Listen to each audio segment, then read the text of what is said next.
Pemirsa, tingginya volume sampah yang dihasilkan di Kota Banda Aceh memberikan keberuntungan bagi sebagian orang untuk bisa menyambung hidup dengan mengais rezeki sampah yang telah dibuang untuk kemudian menghasilkan pundi-pundi rupiah dan barang-barang yang bisa didaur ulang dikumpulkan dari TPA Kampung Jawa dan setelahnya dijual kembali.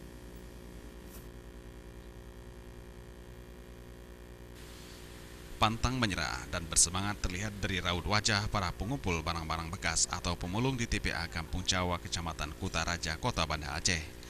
Umumnya mereka bukan penduduk asli Kota Banda Aceh, tetapi pendatang dari luar Banda Aceh yang mengadu nasib di ibu kota provinsi dengan mencari rezeki halal dari mengumpulkan sampah yang masih bisa didaur ulang. Setiap mobil sampah yang membongkar muatannya didekati dan dikumpulkan barang bekas dan berpacu dengan waktu sebelum diratakan tanah oleh alat berat dengan menggunakan keranjang atau karung mengisi sejumlah barang bekas. Tentu saja harus memisahkan tumpukan sampah yang memiliki nilai jual seperti kardus, botol air mineral, dan berbagai plastik. Menurut pengakuan mereka, pemulung dimulai sejak jam 7 pagi hingga jam 6 sore. Barang-barang didapatkan dibawa pulang ke rumah di sekitar TPA Kampung Jawa.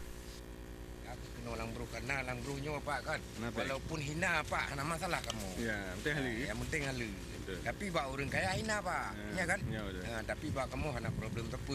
Orang lebih kurang nggak mau yang aktif ini memang bludro dah. Membluro, tiap puro. Titik orang. Yang mulai kerja mulai bunga nak Dari pohon 6 ke pohon 6 tu, Ponang.